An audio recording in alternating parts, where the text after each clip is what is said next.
చిన్నతనంలో ఓ కథ చెప్తుండేవారు. అమ్మ ఆకలేసేస్తోంది, అమ్మ ఇంకా వంట అవ్వలేదా, అమ్మ ఇంకా వంట అవ్వలేదా అంటే, పూర్వం చల్లటి గాలులు వీసి వర్షాలు పడిపోతే కట్టెలు తడిసిపోయి ఉండేవి. ఆ మధ్యలోంచి అక్కడి నుంచో ఎండిపోయిన కట్టెలు కొంచెం తెచ్చి పెడితే అవి చల్లతనం తగిలి వెలిగేవు కావు.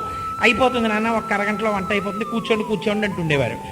అలా ఆకలితో కూర్చుంటే, అమ్మ ఆకలేసేస్తోందని ఏ పిల్లాడో ఏడిస్తే అమ్మ ఒక చమత్కారమైన పని చేసేది. పిల్లాడిని ఎత్తుకుని ఇక్కడ వంట అవుతుంటే అలా పెరట్లోకి తీసుకెళ్ళి, చూసావా చందమామ, అందుకే ఎప్పుడు అమ్మకి ఆదుకుంటాడు కాబట్టి మామయ్య వరస, పాపం చంద్రుడు మాత్రం, చూసావా చందమామ, నానా చంద్రుడి దగ్గర అమృతం ఉంటుంది, అదే చూసావా ఎలా వస్తోందో కిరణాల కింద, ఆ అమృత భాండమే అదిగో మధ్యలో ఉందే మత్స, అదే ఆ అమృతం తాగేసావనుకో నీకు ఆకలి ఉండదు.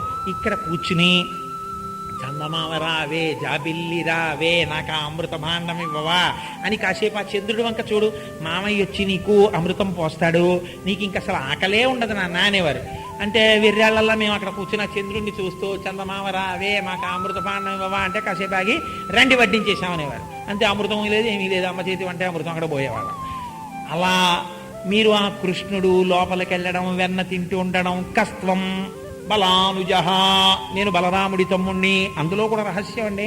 ముందు భక్తి పుట్టింది, తర్వాత జ్ఞానం పుట్టింది. అందుకే బలము మిగుల కలుగ బలభద్రుడనిలో ఒక రమణుడకుట చేసే రాముడనియు సతికి పుట్టె గర్భ సంకర్షణంబున సంకర్షణుండనిడి గనుడు సుతుడు అంటారు పోతన గారు.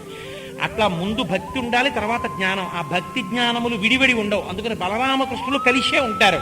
అందుకే కస్త్వం బాల అంటే బలానుజహ అంటాడు ఆయన. వెంటనే ఈ లీల మీరు తలుచుకుని ఇంటికెళ్ళి మీ పిల్లలకి చెప్పారనుకోండి, ఒరే నీకో లీల చెప్తాను చూడరా అని మీరు ఇలా చెప్తుంటే వర్ణించి మీరు డ్రామాటిక్ సీన్ ఒకటి క్రియేట్ చేసి చెప్తాను అనుకోండి, ఆ పిల్లాడు విని పక పక పక పక నవ్వుతాడు. నవ్వితే మీరు సంతోషపడిపోతాడు, మీ పిల్లాడు సంతోషపడిపోతాడు. ఆ కృష్ణ లీల మీ మనస్సుని పట్టుకుంటుంది, పట్టుకోగానే అదే అమృతాన్ని స్రవిస్తుంది. కాబట్టి అటువంటి సన్నివేశాన్ని మనకి మహానుభావుడు లీలాశకుడు ఇచ్చాడు.